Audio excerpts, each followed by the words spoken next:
عنوان: چالاک کوا اور اناڑی خرگوش۔ ایک دن کی بات ہے، جنگل میں ایک چالاک کوا رہتا تھا جس کا نام کاگا تھا۔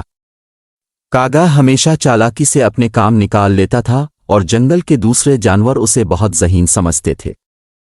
دوسری طرف ایک خرگوش تھا جس کا نام چانو تھا اور وہ ہمیشہ بے وقوفیوں میں لگا رہتا تھا۔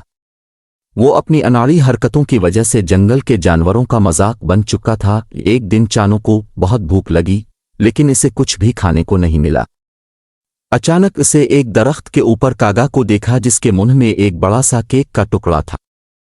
کاگا آرام سے درخت کی شاخ پر بیٹھا کیک کا مزہ لے رہا تھا۔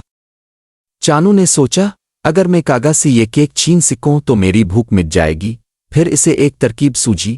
چانو نے کاگا کے پاس جا کر کہا، واہ کاگا بھائی، تم تو بہت خوبصورت ہو، تمہاری آواز کتنی میٹھی ہے۔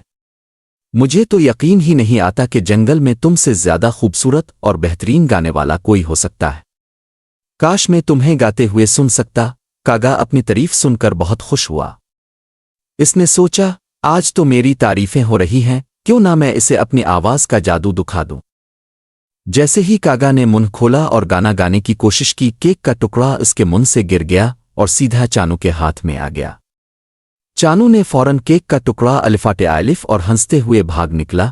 کاگا کو اپنی بے وقوفی پر غصہ آیا اور وہ زور زور سے چیخنے لگا، ارے یہ میں نے کیا؟ میں چانو کی باتوں میں آ گیا اور اپنا کیک کھو دیا۔ چانو دور جا کر ہنستے ہوئے بولا، شکریہ کاگا بھائی، تمہاری آواز واقعی بہت اچھی ہے، لیکن کیک کا مزہ اور بھی زیادہ اچھا ہے۔ سبق: اس کہانی سے ہمیں یہ سیکھنے کو ملتا ہے کہ تعریفیں سن کر خوش ہو جانا ہمیشہ اچھا نہیں ہوتا، کبھی کبھی یہ آپ کے نقصان کا باعث بن سکتی ہے۔